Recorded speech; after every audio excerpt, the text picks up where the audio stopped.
Lexington Veterans Association, and welcome to the 231st meeting of the Lexington Veterans Association.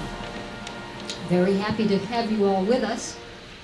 And to start off our session, I would like to call on Charlie Bevilacqua. Where are you, Charlie? To lead us. Please stand. Charlie will lead us in the Pledge of Allegiance. Please honor our country and our flag by placing your right hand over your heart during the Pledge of Allegiance. Accept those honorably discharged veterans. Honorably discharged veterans are now authorized and recommended to render a proper hand salute, whether you're inside or outside, whether you're carrying a hat, wearing a hat, or not.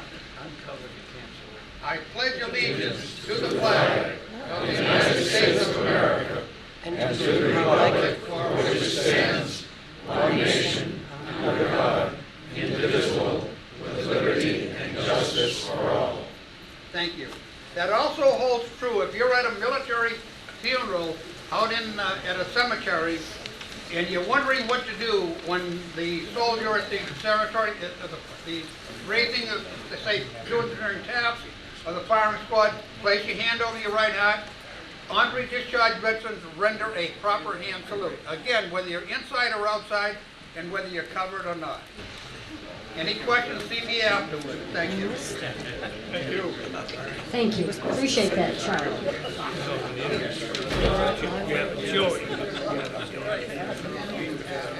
As usual, we are grateful to Starbucks in Lexington Center for the coffee, and thankful to our bakers who provide the delicious baked goods to go with the coffee.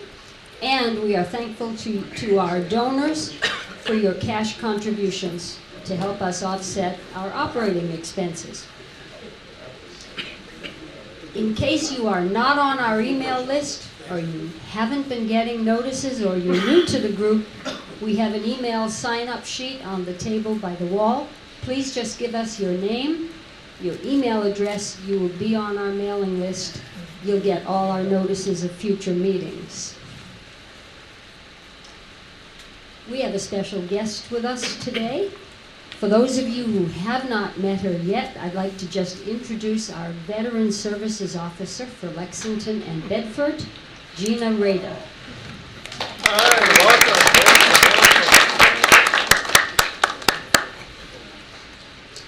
And I have an announcement. I just want to remind everybody, 2 weeks from today, May 25, Lexington observes Memorial Day. We will have a Memorial Day parade starting at 10 o'clock behind the police station. And our very own Bill Stern is the Grand Marshal of the parade. Isn't that nice? He's the first one to clap. The parade will, as I said, starts at 10 o'clock. First stop is Monroe Cemetery, where we honor the Civil War veterans, read the Gettysburg Address. Then we make a number of stops at different memorials along the way with wreath-laying ceremonies. We arrive at the Green, and then we have our formal Memorial Day ceremony at about 11:15, and the keynote speaker is Veteran Services Officer Gina Rader. So we hope that you will turn out and support our Memorial Day activities. Now, Bill Johansson, back from his winter sojourn in Florida with a new knee, says he has a quick announcement. Yes, before you start. If you attend the parade and the American flag is passing by 6 paces before the flag gets to you, do this, or render a hand salute. 6 paces back, then you can take the salute down. Every American flag that passes by, render a hand salute, or this way, okay? Thank you. Charlie Bevilacqua, who spoke with us 3 years ago now, Charlie, about his time in Antarctica. Next week, there's an issue coming up. Our speaker, Bill Goonan, sitting right here, former Air Force pilot. Starbucks of the center down here, there are 2 in town, have been giving us 80 cups of coffee for every meeting for over 10 years now. very generously. Now, there's a hitch next week in that our coffee guy, Phil Schaefer, where is Phil Schaefer? Right here somewhere. Phil is going to be away, and we need somebody to pick up the coffee. If somebody doesn't pick up the coffee, we don't have coffee next week. We can't fret about it too much, but and we'd like somebody to pick coffee up for an extended period of time, because Phil's been doing this for 14 years now, and it's time for a little change or an assistant. So if you feel that you would be able to pick up the coffee, it's very simple. Phil can explain it to you in 2 minutes. Picking it up downtown, bringing it up to those little big green old things there, and then bring the empties back afterward to get our 80 cups of coffee, which always go over very well. Harry himself drinks about 4 of these cups, and he's one of them. So did anybody offhand, well, not to press anybody, but, oh, no. I'm sorry. My golly, we have, okay, we'll fight about this after. Somebody else volunteer? Okay. Well, we'll get through next week, and then in the fall, we'll start another one. So, Next week or next month? You mean next month, right? next month, yes. Thank you all. And now, without further ado, let me introduce our speaker. Dorothy Kennedy. Isn't that a great name? No relation to JFK, but she is related to a very famous Kennedy, and that's Bill Kennedy. Where are you, Bill? She's Bill's sister. Bill, way in the back. He's so modest. Anyway, she's Bill's sister. Dorothy tells me that when she was a teenager, she actually volunteered for JFK's very first congressional campaign. And she's always had an interest in, she's followed his career throughout her own work life. And then she picked it up at the very end of her career, which I'll get to. But Dorothy has a BA in history from Regis College, an MA in history from Boston College, and an MA in adult education from Boston University. She taught American history in the 60s and the 70s, and then she became the director of the Framingham Resource Center, which is a department of the South Middlesex Opportunity Council. She returned to teaching in the 80s.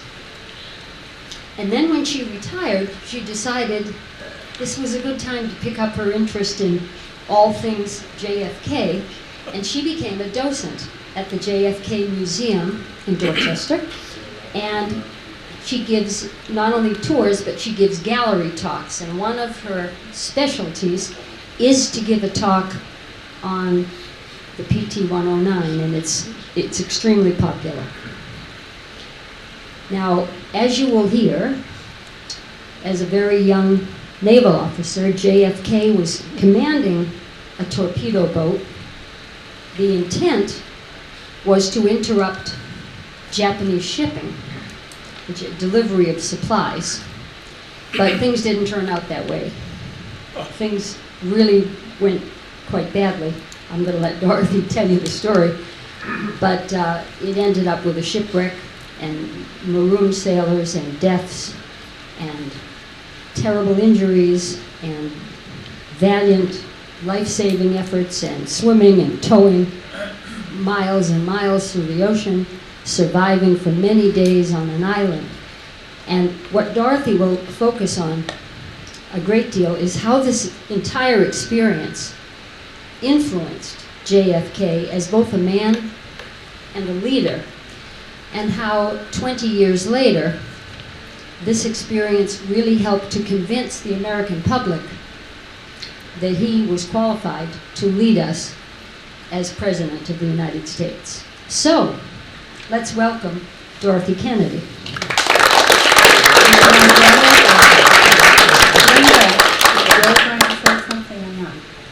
No, Bill decided not. Oh, okay. Straight to you. I'm sorry, I should have told you. Well, that's too bad. I was hoping to hear what my kid brother, I can't call him baby brother, what my kid brother was going to say about me in his introduction. That would have been fascinating. I'll have to ask you later. But anyway, here we are. I'm very delighted to be here. My sister-in-law, Janice Sacco Kennedy, is a lifelong resident of Natick, and she's converted my brother many, many years ago, who was Boston Irish, and he's fully Lexington now. And it's clearly a wonderful town in which to live, in which to bring up a family. And I've been really impressed not only by the vitality of your downtown, but by the community mindedness, if there is such a term, of the folks in this area. It's really wonderful. So that's why it has such a vibrant community, I guess. Yes, as Linda said, when I finished teaching, I was looking for something that would allow me, as a retired person, to use some of my teaching skills, because I really did like teaching. It was getting a little hard of hearing, and being in the classroom, I wasn't picking up all the scuttlebutt that a teacher would like to pick up. So I thought it was time to move on, and this was a wonderful opportunity. If I may, I'd like to describe, in the hope that you'll visit, what you'll see when you go to Columbia Point these days, because there was a 25-year plan which is now being implemented to add buildings and enrich the University of Massachusetts, the Boston campus.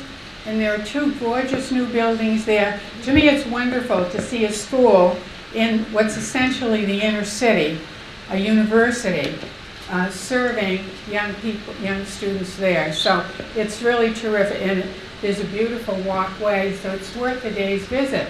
I am not getting paid for this. This is just my enthusiasm. And as you know, in March, there is a building that opened next door to us, and which is working in collaboration with UMass, which is called the Edward Moore Kennedy Institute for the United States Senate. And one of the, I think the stellar thing that exists in the museum, they have a full-size replica of the United States Senate. And when you go to visit, you were introduced, you have an iPad, you're introduced to a particular issue of the day. When I went, it was last Sunday, it was immigration.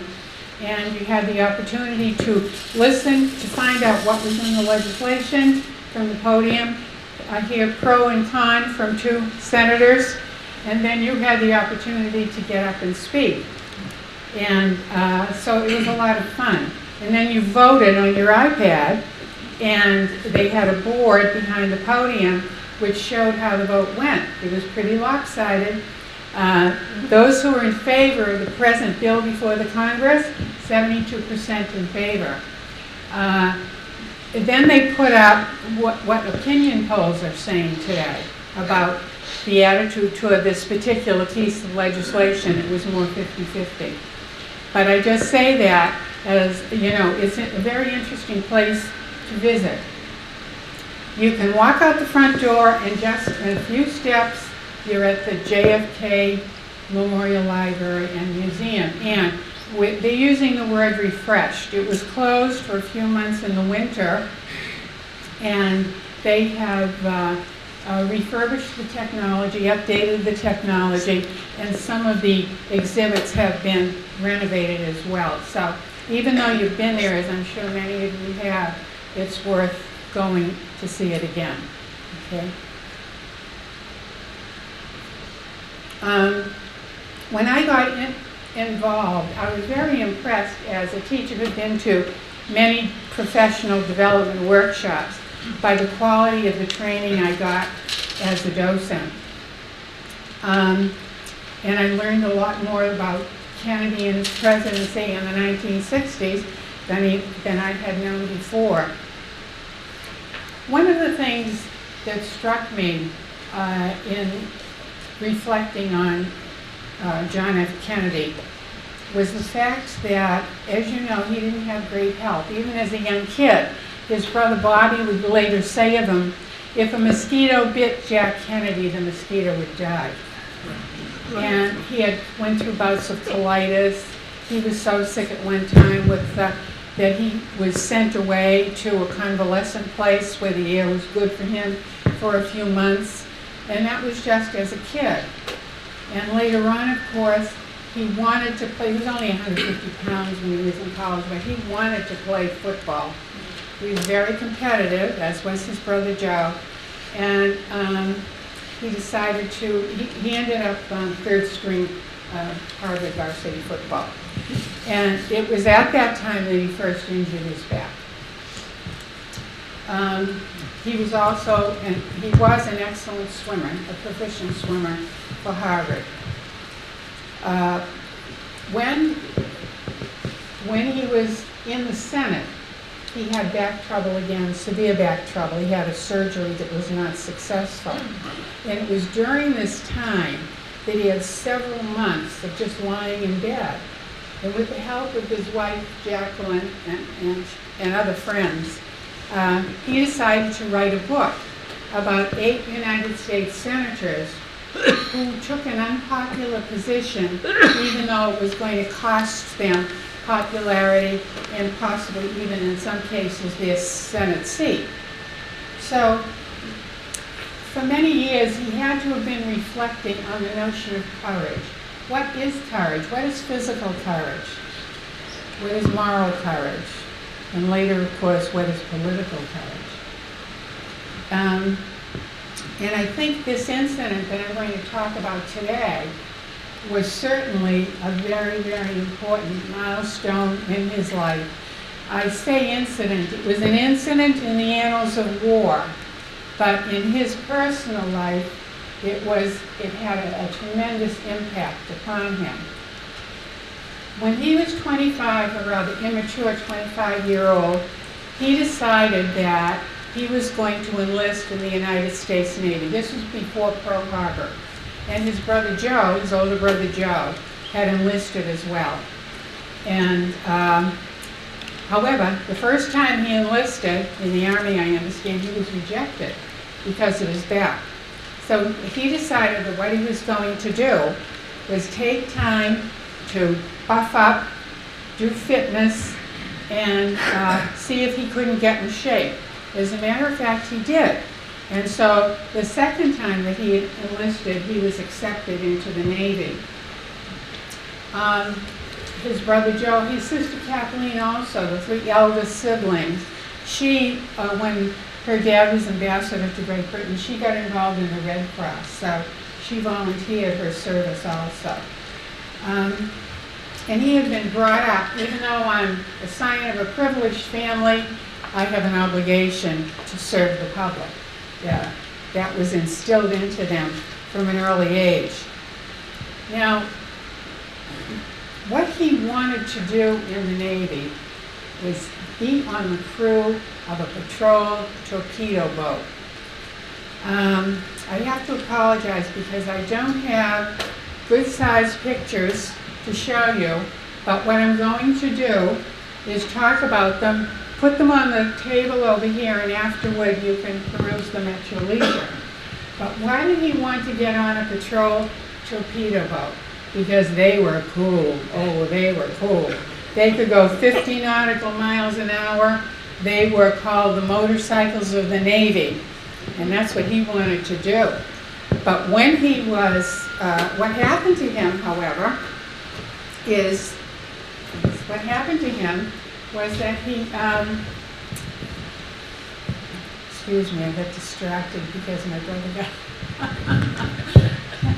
what happened to him was that he was put on a desk job. He had 2 desk jobs in Washington. He enjoyed a very nice social life at the time. He was good at that too. But this wasn't really why he entered the Navy. Eventually, they put him into patrol boat training at Portsmouth, Rhode Island, and then they gave him the responsibility as a PT boat instructor. So by this time, he's really getting antsy, and with the help and influence of his dad, he was eventually able to get a commission on a boat. And so, at a very young age, almost 26 years old, off he went to be the skipper of a patrol boat in the Solomon Islands, 10,000 miles away. Like so many young men, you know, he went a great distance in order to serve his country. Now, the patrol boat, I do have a large picture of him here, which I'll show you.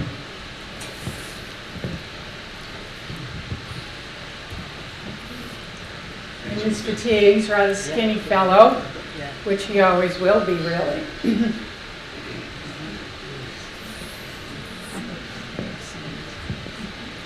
And this smaller picture shows him in the cockpit as the skipper. He was in the cockpit of the PT boat. Now remember, these boats, when they're moving fast, they're skipping over the waves. You're in the cockpit. So it couldn't have been very comfortable for a man who didn't have a solid back. He was responsible for a crew, including himself, of 13 men. And a couple were older than he was. Some of them. What year is this? I'm talking. Well, he enlisted. Thank you. He enlisted in 1941. He got involved in active duty in 42. The events I'm going to be describing here happened in August of 43. Okay. So here's his crew, and when they were first there, during the day there was a lot of hanging around. There was work to be done on the boat, fixing the boat, trying to finagle for parts that they needed. When a supply ship would come in, he'd take the opportunity to see if he could scrounge a little extra Spam, remember Spam? Or something for his crew to bring it back to them.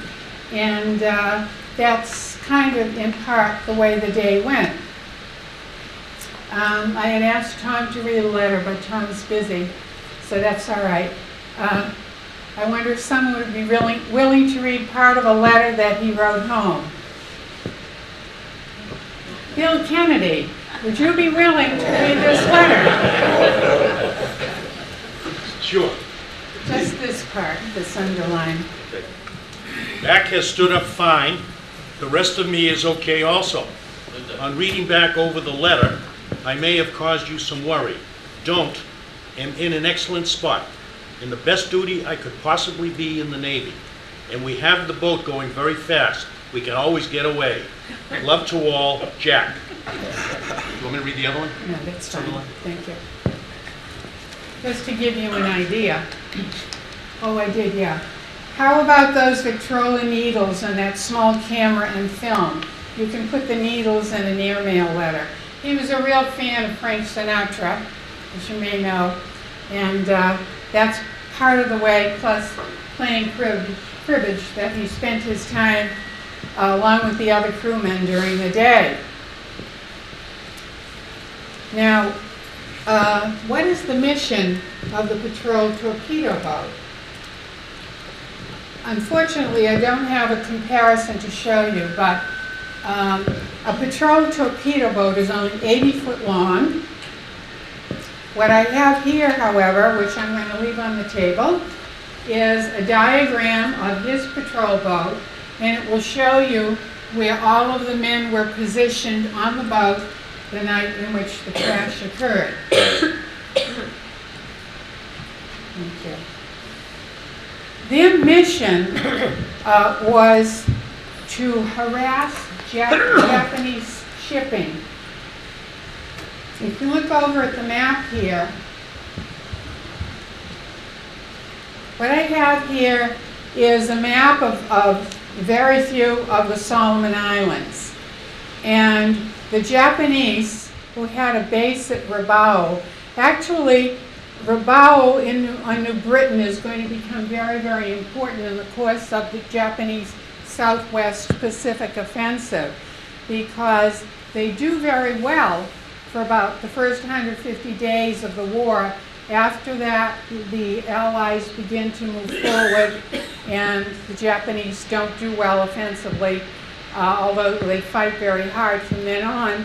And they push back to Rabaul, and this becomes the base from which they send out men and supplies. So at this point in time, August 1943, we have Japanese occupation to the tune of about 10,000 men on Kalamagara Island. And we have another significant group of men over here on Gizo Island. And each night, not every night, but frequently enough, you will find Japanese destroyers coming from Rabaul to resupply these islands with men and/or materials. And they're very efficient at it. They have learned to unload a ship, a huge ship, in half an hour and then scoot back to Rabaul. They want to avoid, obviously, they want to avoid the patrol torpedo boats. So Kennedy and his crew go out every night around 6:30. They patrol the waters in Blackett Strait. Now, if they're in Blackett Strait in daylight, they're not too far, they're only a few miles from this particular island and fairly close to the others as well, where they may or may not be Japanese. So it's a dicey situation. They can come up Ferguson Passage and up Blackett Strait. They call this the slough. And what they're trying to do is, well, what can you do if you're only 80 foot long? And many of you know what a destroyer looks like. How much damage can you actually cause? You can't cause a heck of a lot. That's why they chose as their emblem the mosquito. They call themselves the mosquito fleet. What does a mosquito do? What will it be doing to you next month? Pick, pick, pick. You know, it's a harassment. And so that was the role of the torpedo. Try to harass them.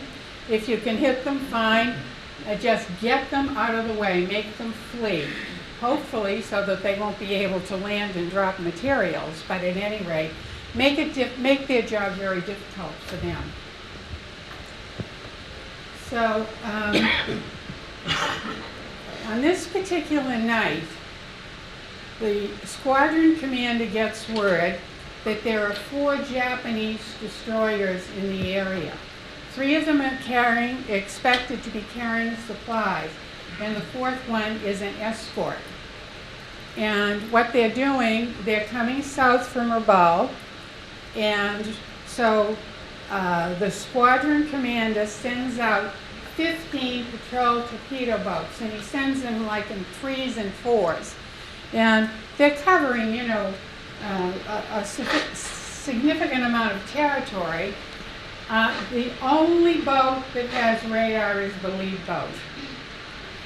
The conditions that night, when they're sent out to try to stop these destroyers, are particularly difficult. It's a moonless night. You can't see any further than the end of your arm. Pitch black. You don't have radar on your boat. You're told, shut off the radio. We want radio silence. You're very close to the islands at certain points, and we don't want you detected. So they're dealing with radio silence, and the only way that they could communicate with one another was visually, if they were close enough, or just by kind of shouting at one another. So they go out, as I said, at 6:30, and a couple of hours later, I wanted to say the other issue they had to deal with, which I found really interesting, was the wake of the boat would churn up phosphorescence in the water, and so it was very beautiful. You know, the organisms would all light up, but you didn't want that to be seen. So they were told, at least Kennedy was told, to idle on one engine. So be as quiet as you possibly can. We want this to be a sneak attack. Well, all of a sudden, they see some fire, and they don't know whether it's coming. Is it coming from a boat? Is it a torpedo? Is it something from a destroyer? Are people from Bangara shooting? What exactly is it? Kennedy really didn't know what was going on because they get kind of separated from one another, particularly when they don't have really sophisticated communication. As it turns out, he finds out later that most of the patrol torpedo boats, except for 3 or 4, they shot off every single torpedo they had. So they were told to go back to base. The Japanese destroyers were shooting at them too. Neither the Japanese nor the Americans managed to hit anything that they wanted to hit, as it turned out. So Kennedy, then he radioed back to his base, Rendova, which is about 35 miles south of Blackett Strait. He radioed back and said, "What do you want me to do?" And they said, "Continue patrolling." Now, the destroyers, of course, they've completed their mission and they're ready to go back. So they're told what they do is the 3 or 4 that are left line up, and they're hoping that when the destroyers start back, they're going to be able to stop them. Well, as it turns out, about 2:30 in the morning, Andrew Kirksey, and you'll see him by the gun turret when you look at the diagram, Andrew Kirksey yells out. He thinks he sees something, and apparently at first he thought it was a patrol torpedo boat. Remember how I described the conditions? You really can't see anything. And then he realizes it's the Japanese destroyer Amagiri. So, but everything happens so fast. I've heard anything from 10, 20 seconds to 1 minute. So he yells out, "Ship at 2 o'clock." And immediately Kennedy says, "General quarters." And the men, if they're not already at their stations, go to their stations. And Kennedy tries to turn the ship starboard to starboard so that he can aim a torpedo at the Japanese ship, which also tries to shoot at him. But he only gets it to move about 30 degrees in the amount of time that he had. And so, you know, before he knows it, there's a crash. And the Navy has put out a painting of the crash. Here you see the outline of the Amagiri. You see the outline of the Amagiri here. And here's the patrol boat here. And it's sheared off the side. I've heard it said it was cut in half. Well, it was virtually cut in half, or just sheared more to the back aft, you know, of the ship. So the other thing that happened, because he was thrown back into the cockpit, Harold Marney and Andrew Kirksey, ages 19 and 25, were thrown into the water and never seen again. There were 11 others left. The engine room caught fire. The gasoline in the engine room caught fire. And Pappy McMahon, who was in the engine room, somehow managed miraculously to escape, fell into the water or jumped into the water. He was very badly burned.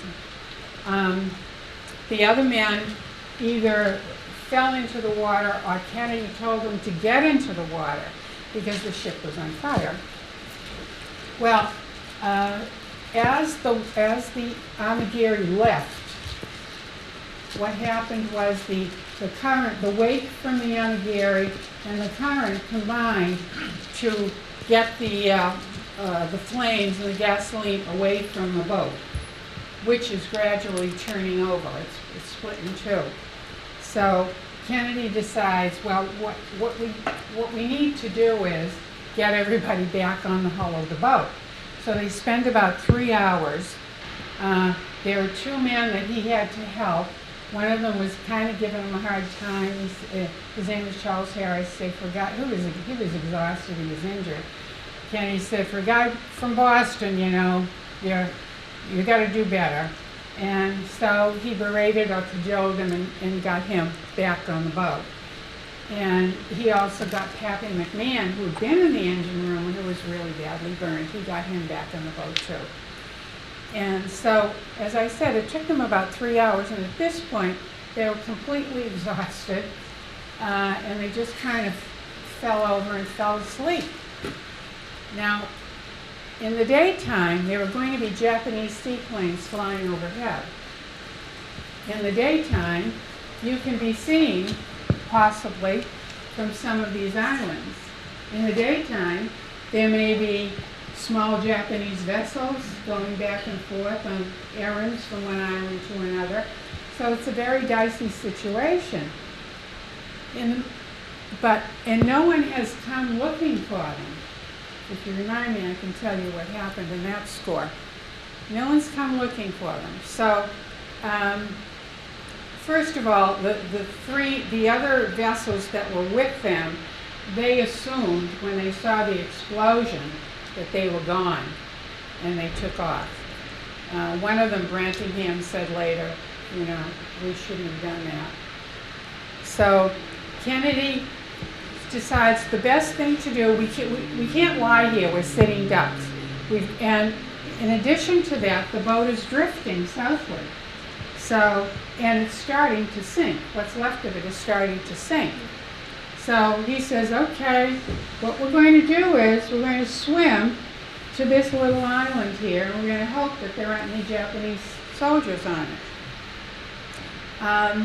Two of the men couldn't swim at all. That's how naive I am. I didn't know you could be in the Navy on a ship and not know how to swim. But two of them didn't know how to swim. So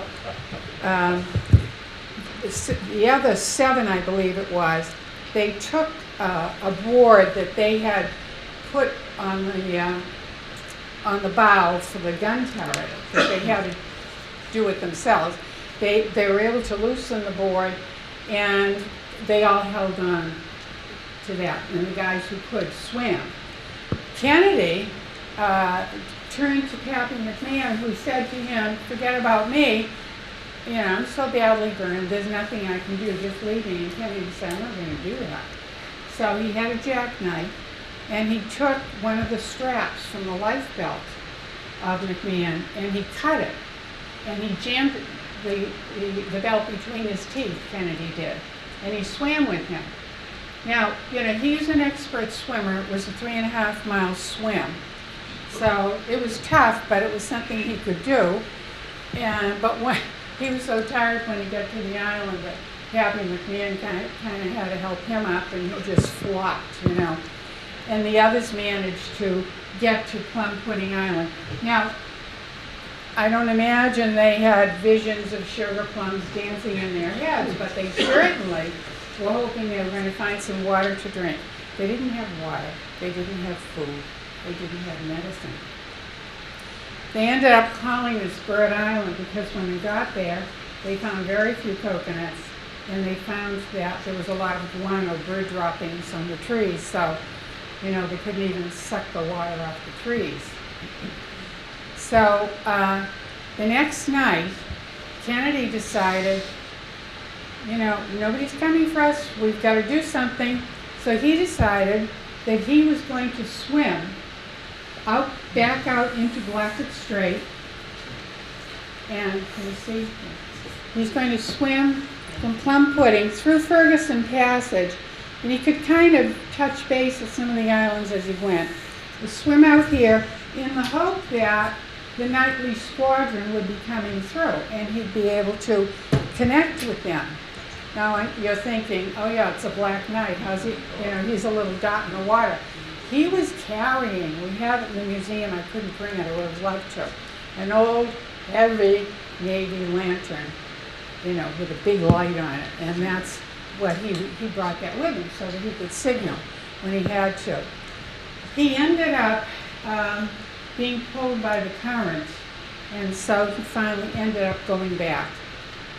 The next night, Barney Ross, who was also a pretty good swimmer, he had him go out, but Barney ran into sharks, and so he ended up going back. The next day, they decided, Kennedy decided that he and Barney should swim from Plum Pudding to Olasana Island to see if at least they could find more coconuts, because they were trying to exist on coconut meat and milk, and they didn't have many of them. And they did find more there. So they decided that they were going to try to get the rest of the men to come to Olasana, which they eventually did. They did help them get there.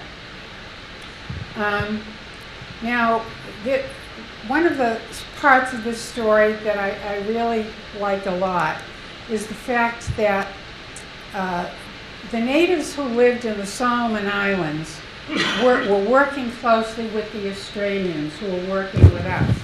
The Australians, of course, were very worried because if the Japanese took over their eastern ports, that was the end of their trade, right? So what the Australians had done, they set up this group of coastal watchers, men who were in the military, men who were in the Navy, and what they would do is they would go onto the Japanese-occupied islands and hide in the bush. And they would have radios, and they would watch troop movements, supply movements, etc. of the enemy, and they would report back by radio to the Allies. That was their job. One of them, a really little picture of him, his name is Reg Evans, and Reg Evans was stationed here in Komangara. He started getting reports from some of the Solomon Islanders who could, go freely in their canoes around these waters, about a ship that had crashed, a PT boat that had crashed. So he decided to send a couple of scouts out to see if they could find anything. The men he sent were called Aroni Kamana and Bukugasa, and they were probably around 19 years old. And so they got in their canoe and they started looking, and they got to this island here, Narrow Island, and who did they run into but Kennedy and Ross? They had swum there, still trying to explore, a way to salvation, I guess, or at least to food. And they did. They found a barrel of water, and they found that a small Japanese ship had left behind with some crackers and candy that they were going to be able to bring back with them. But when they saw the two islanders coming, they ran and they hid because they didn't know who they were. Are they friend or foe? And the two Solomon Islanders had the same reaction, and so they ran away. But they wanted to pick up some coconuts on the way home. Isn't that what you do? So they went from Nauru, they stopped at Olasana, as it turned out, and they ran into the Americans who were there. And they were, once again, afraid of one another. But finally, the Americans were able to say White Star, because if you saw a white star on a plane, that was a friendly plane. So they got the idea that they were friendly. And so when Kennedy and Ross got back to Olasana Island, he found them talking with one another. When I say talking, of course, they can't really communicate very well because they don't have the same language. So Kennedy, one of the men, the islanders, went up into a tree, brought a coconut down, and he showed Kennedy how to write a message. Kennedy had a jackknife, and he showed him how to use the jackknife to write a message on the coconut. Narrow Island, native nose position, 11 alive, need small boat. Kennedy.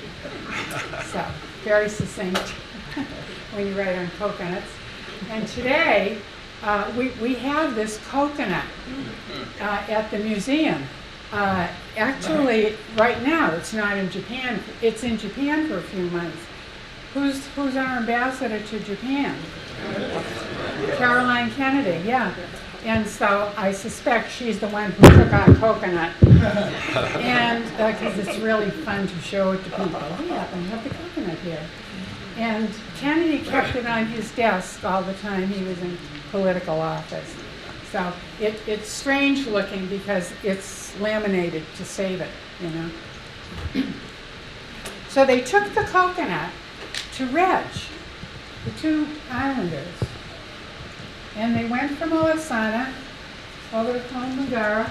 They gave it to Reg, and Reg read it, and he sent them back to get Kennedy and bring Kennedy back to him so he could plan the rescue. So they did. They went back, they got Kennedy, and they put him on the floor of the canoe, and they covered him with leaves so he wouldn't be seen overhead or from the islands. And he went back, and the story goes that there he was, thin, in need of a shave and a shower, hungry, and Reg said to him, "Would you like a cup of tea?" And they sat down and they planned the rescue. At which point, Reg Evans said to him, "I suggest you go directly back to your base to Rendova. You don't need to participate in this."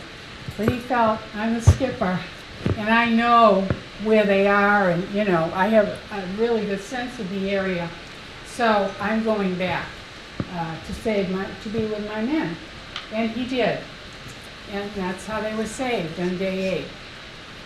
So August 1st, 2:30 in the morning or so, that's what happened, which would have been August 2nd actually. They went out August 1st.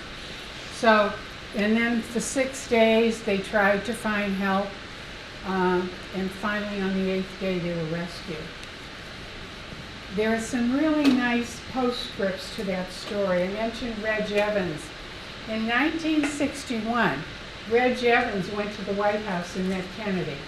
They had a nice reunion. I think he died in 2009. Last year, his nephew came to do a tour at the museum and was so thrilled to hear the story of his uncle and what he had done. So that was a nice postscript in itself. Kennedy, all the men were able to go home and get a rest, you know, greet their family. Kennedy actually did go back again, and with 5 of the men who'd been on the original boat, the original PT boat, and he did participate in the rescue of a group of Marines as part of his war service. He wasn't decommissioned until 1945. He received the Distinguished Service Cross for courage and leadership, and the Purple Heart for his injuries. Now, this, you can imagine, he's a 26-year-old who's eventually, doesn't know this, but going to become President of the United States. And when he was running for office, at the age of 43, he'd be the youngest elected president we ever had. Teddy Roosevelt was 43 when as vice president he became president.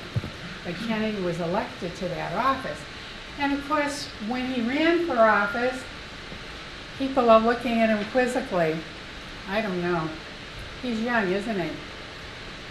Hasn't got a lot of executive experience, has he? He's a Roman Catholic. He's a Roman Catholic. That was another issue, you know, which he handled quite well, I thought.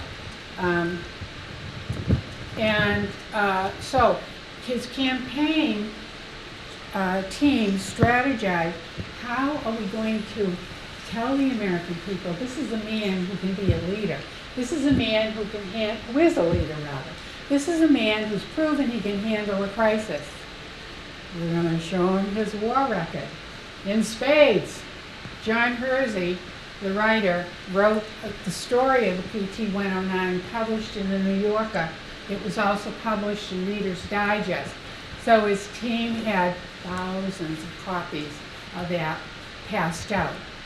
And another thing they did, which I thought was an interesting strategy, they had little icons made, gold icons of the PT-109. They had tie clips for men. You wouldn't wear them now, right? Nobody wears tie clips. But tie clips for men and charms for women. So if I had a charm bracelet on and I paid $1 for that icon, you'd say to me, "Oh, yeah." And so let me tell you, didn't you hear the story of the PT-109? And this fellow was running for president. So they took advantage of that experience that he had. Now, I'd like to show you part of a DVD. Did any of you watch Robert Ballard last night on 60 Minutes, the explorer? Yes. He saved the he discovered the Titanic, and he discovered a lot of things. But right now, he's working with the government trying to map the ocean because half of the United States is under the sea, and we don't know what it looks like. So it was a really fascinating story. There are 2 ships doing that now. The reason I mention it is I'm going to show you part of a segment of a video, a DVD, where Robert Ballard is commissioned by, I think it's in the year 2002 or thereabouts. He's commissioned by the National Geographic Society in collaboration with the Kennedy family to find the sunken PT-109. So the real reason I wanted to show it to you is because it gives you the opportunity to meet Aroni, he's called Aaron in this, Aroni Kumana and Byukugasa, the 2 Solomon Islanders who participated in his rescue and who never forgot him. So it's a very touching piece, I think. So we'll see a little bit of the rescue. Max Kennedy, who's Robert Kennedy's son and the nephew of the president, he went on this expedition. He's a diver, it's a hobby of his. And he wanted to go and meet the Solomon Islanders, and he wanted to participate in this event of discovery, hopefully.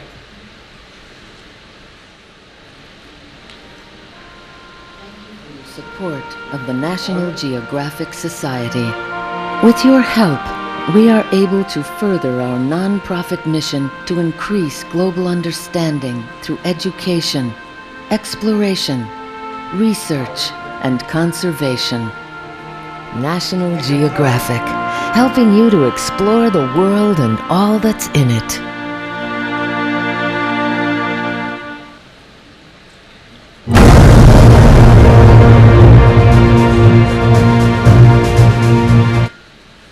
Number 9.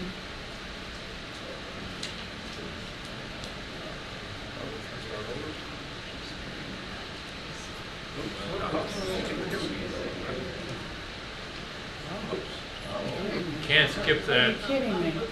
Seriously.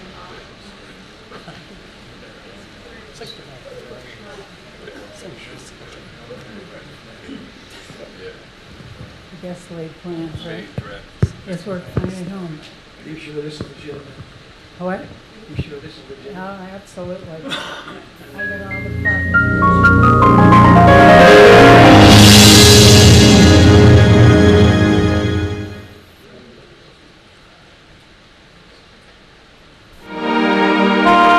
Thank you for your support of the National Geographic Society. With your help, we are able to further our non-profit mission to increase global understanding through education, exploration, research, and conservation. National Geographic, helping you to explore the world and all that's in it.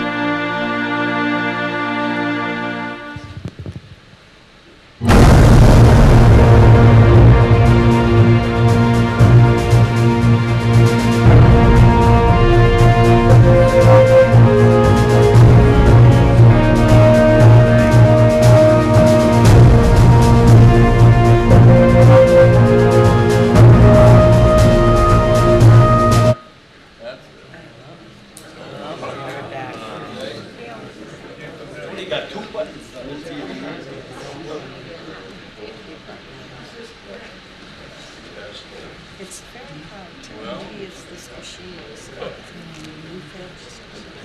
Once we want to move the maximally, we sell them coffee downstairs. Set up.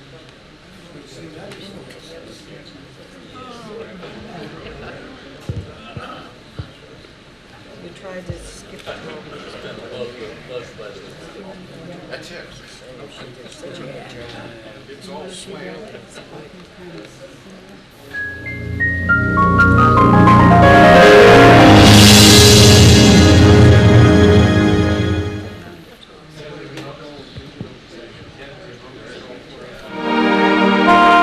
thank you for your support of the National Geographic Society. With your help, we are able to further our non-profit mission to increase global understanding through education, exploration, research, and conservation. National Geographic, helping you to explore the world and all that's in it.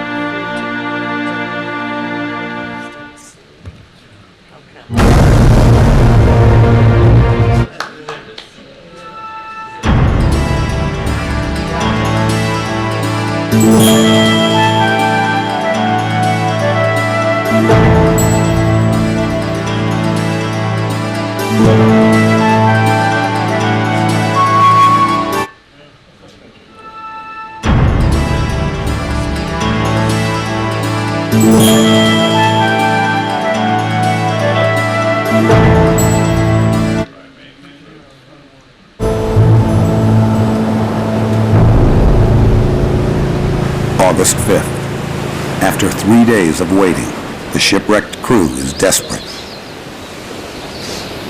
Fears of being discovered have grown with each day, and rescue seems no closer at hand. But all that is about to change. After days of searching, 2 young island scouts paddle towards shore. Evans sent us out to rescue Kennedy.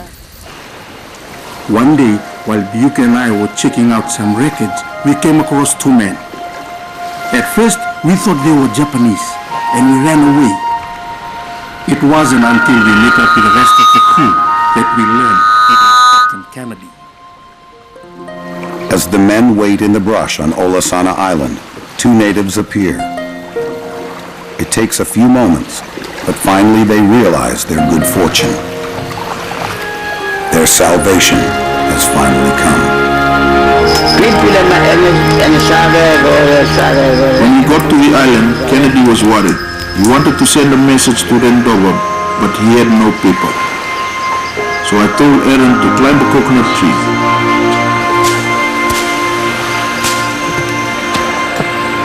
I husked the skin out. I thought this would do fine. Native knows position. He can pilot. 11 alive. Need small boat. Kennedy.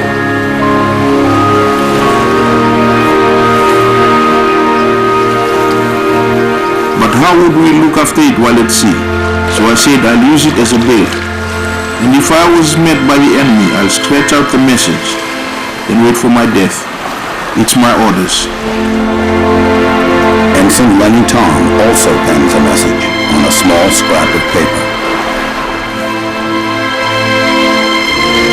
For Buku and Aaron, it was to be a 38-mile canoe trip.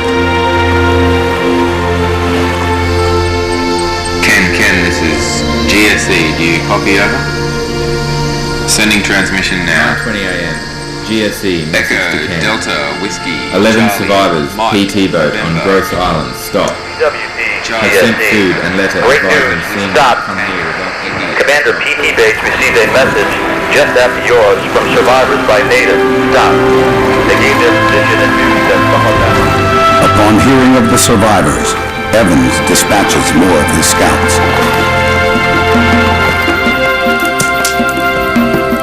The crew, bearded, gaunt, half-starved and with festering wounds, feasts on yams, potatoes, and roast beef hash. It's the first real meal they've had in 6 days, but the men of PT-109 have pulled through. I think everybody was elated and couldn't be more pleased. They are found. Here was Lenny Tom, and here was Barney Ross, and Jack, and, 3 of the most admired fellas, and all the great enlisted men they have on board. And I think it was like, a miracle that had taken place.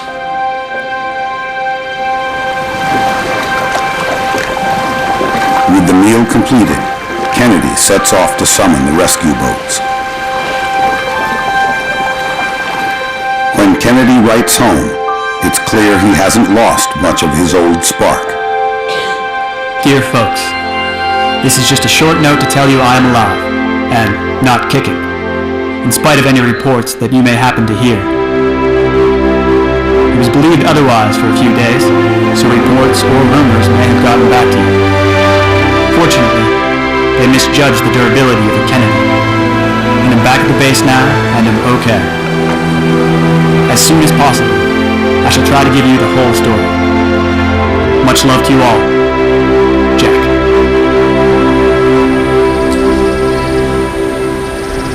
Ever since the day when he rescued Kennedy, Aaron has waited to be reunited.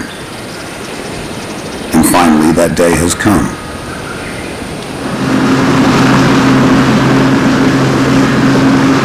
After the rescue, Kennedy promised he would meet us again. When he became president, he invited us to visit him. But when we got to the airport, we were met by a clerk who said we couldn't go. Bihuko and I spoke no English. My feelings went for bad. Sometime later, we heard Kennedy died. I sat down near his pizza and cried. Knowing he was dead, my sadness was great. I would never meet him. His promise would never come out. I still think of Kennedy. Max, we'd like to introduce you to Aaron, one of the rescuers of your uncle, to President J. Kennedy. This is Aaron. Hi, Aaron. It's so nice to see you. Thank you so much. 60 years of waiting are over.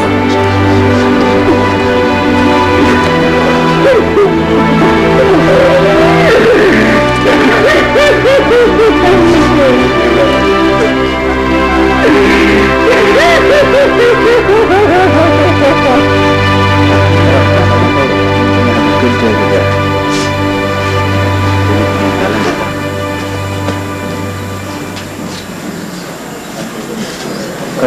Is this your son here?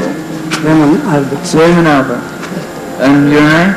Kennedy. John F. Kennedy. John F. Kennedy? So, come on. How old are you?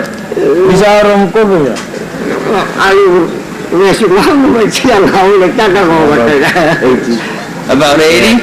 80 or 90. 80 or 90. That's what I thought.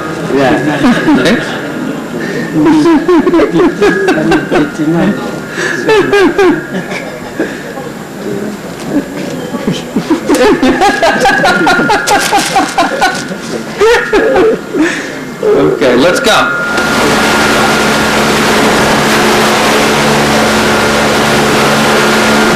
Max wants to meet the other rescuer.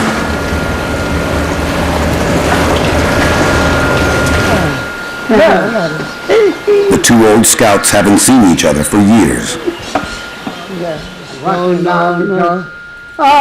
They remember their days as scouts for the Allies. I don't know, Mama never told me so, Papa would let me go, Max has brought a gift from the Kennedy family.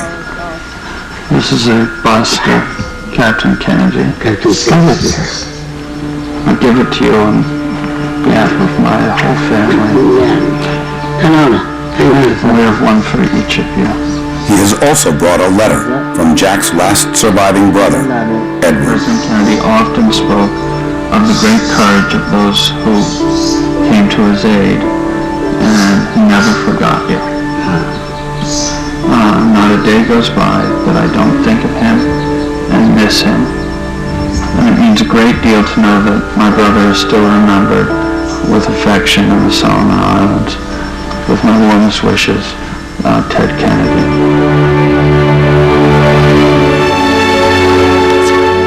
You come back to see Virginia.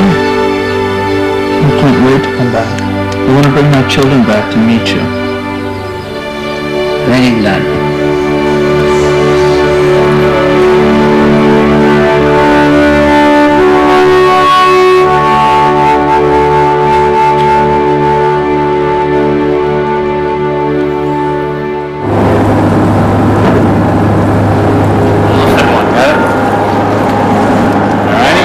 Of the discovery has gone out. The historians and experts arrive. They all want to look at Bob's find. A Judgment will be left to naval historian and forensic expert Dale Ritter. So it's over 100 meters. You read about something all your life, you study it, you try and imagine what it's like, then beyond your wildest dreams, you're there, you're flying over it, you're looking down on it, you're thinking, this is where the Tokyo Express ran, this is where we ran our ships up to intercept the guys off of Kula Gulf. You know, the ships that sailed here, the men that sailed here. You know, it gives you a feeling I can't even begin to describe. Right. I'm just thinking of how this destroyer passed through this guy. That's a pretty big thing going through. Yeah. So here's the president right here in the cockpit. And he's, the Japanese destroyer struck, just as a miracle that he didn't die. It struck right there.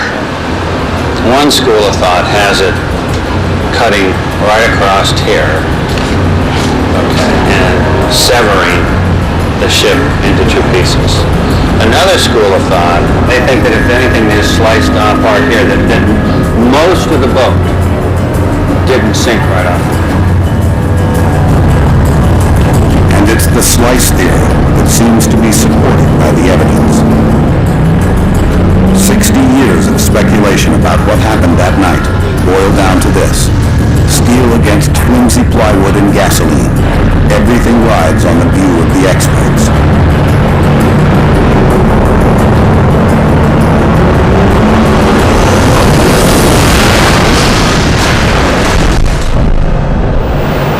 Rotating props are counter-rotating, otherwise it can't over too much. Fast forward.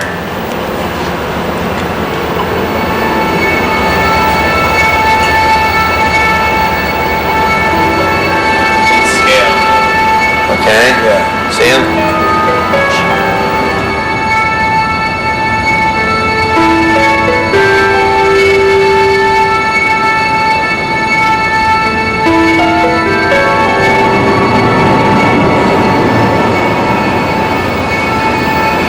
Okay, now this has got a tip on it.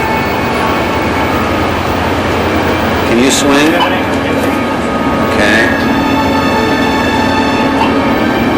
I want you to get down. Let's see, that almost looks like fins on a torpedo. That looks like a thin, two counter-rotating props. Looks like a torpedo. Yeah. Well, you got a torpedo and you got a torpedo launcher. Smells like, looks like, walks like, acts like. Yeah, the placement is just too extraordinary. She's tapering back the way she should. We got a fin in front of twin contra-rotating props. Boy, you couldn't ask for better ideas. So, what do we got? We have a torpedo tool off of one PT-109. There's a Hartley torpedo inside. No doubt. No doubt. The dimensions are right. Everything is perfect.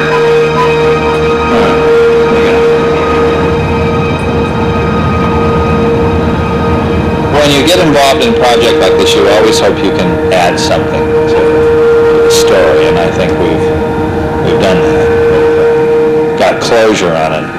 PT-109 is right there, and that's sort of nice. One scenario has it that if the sand could be moved, things would look like this. While this does bring some closure to the story of PT-109, what happened that fateful night may never be known. The Navy will not allow what it considers a grave to be touched. So PT-109 may at last rest in peace forever at the bottom of the sea.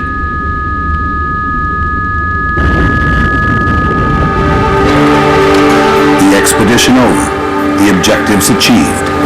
Bob's found what he came to look for.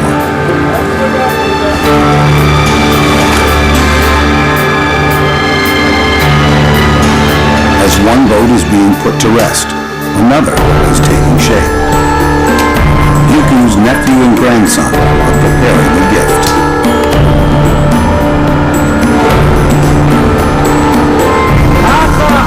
Another kind of boat that carried another kind of warrior. It's a dugout canoe, just like the one the old scout used when he and Aaron risked their lives to rescue Kennedy. It's a gift from Buku, so people in America will remember the story.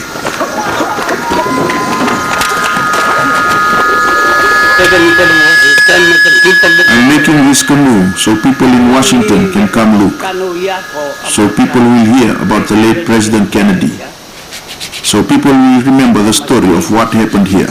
This is my canoe, and I make it for the memorial of JF Kennedy from Buku, Gaza. Memorial belong JF Kennedy from Buku, Gaza.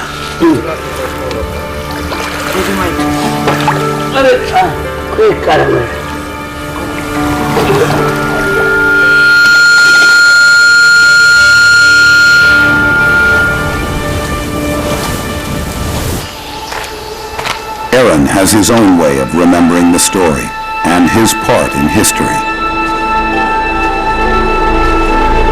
On a ridgetop on his island, he has built a memorial all his own, just for himself, to remember his friend, Jack Kennedy. The memorial of Presidency Kennedy. When I heard he became president, this Kennedy, by way of my tradition, I appointed him into the position of chief. As chief, he decreed, I will send someone among my people to reach the moon. So it happened. They put up this flag here. The flag still sits on the moon, as the president dreamt it would be. So the chiefship of Kennedy will remain here, even after I die. Strong as ever, as hard as this rock, I always am thinking of the 13 men who served on PT-109, 2 were lost in the collision. Pappy McMahon survived his wounds and went on to work for the post office. Lenny Tom died when a train struck his car in 1946. John F. Kennedy was assassinated November 22nd, 1963. The last surviving crew member died in a hospital August 21st, 2001. Let the word go forth from this time and place that the torch has been passed to a new generation of Americans born in this century, tempered by war, disciplined by a hard and bitter peace, proud of our ancient heritage.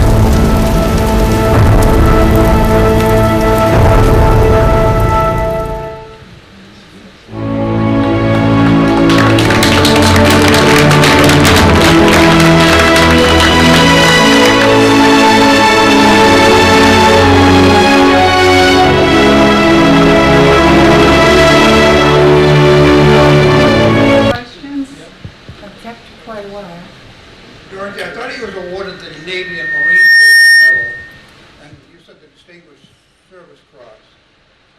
Maybe it was upgraded, but the Navy doesn't have... You may be right, the Navy and Marine Corps Medal. Which isn't a very high award, and the Navy doesn't have a Distinguished Service Cross. It's not the Distinguished Service Cross. The Navy does. Yeah, thank you.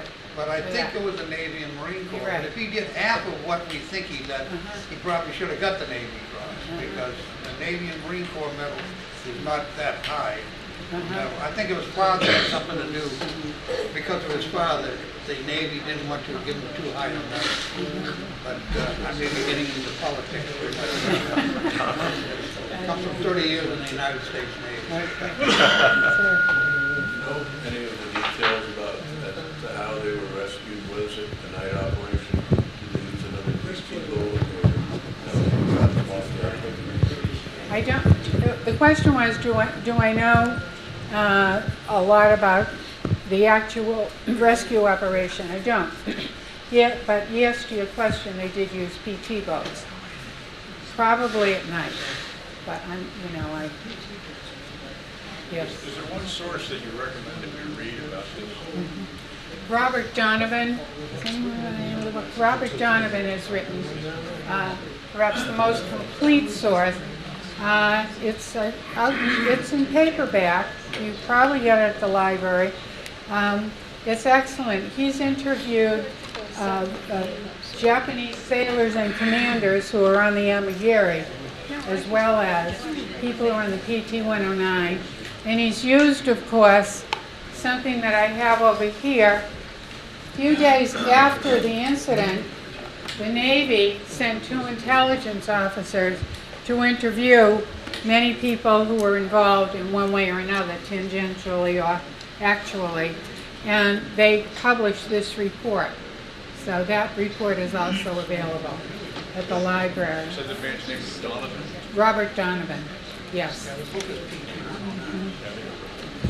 There's also a movie. Yeah. Yes, sir. Yeah, is there any way of knowing, or is it just speculation as to whether or not this was an accidental collision, or did the Japanese destroyer have radar and actively search for the PT boats? Good question, and that is controversial. I think Robert Donovan got 2 different answers when he talked to the commander and when he talked to a member of the Japanese ship itself. It's the conclusion that I've been given is it's likely an accident because the Amagiri did not have radar. The other thing is where they found his boat. PT boats are made out of wood, and so lots of frames, but covered with mahogany plywood. So they probably couldn't lift it up anyway because it would just all fall apart. Because PT boats weren't made out of metal; they were made out of wood. Yeah. And of course, the answer they gave was it's the custom of the Navy not to disturb a graveyard. And of course, 2 men, Harold Marney and Andrew Kirksey, had died in the crash. So it was out of respect for them. That's, and yeah, you're right. They were very fragile boats. They were nicknamed plywood coffins. They weren't very substantial. Yes. You know offhand the depth of the water? I'm sorry? You know offhand the depth of the water at the point where it was? I don't. I know they're referred to as shallow draft boats, but no, I don't know the depth of the water. No. Well, thank you very much. It's been a pleasure.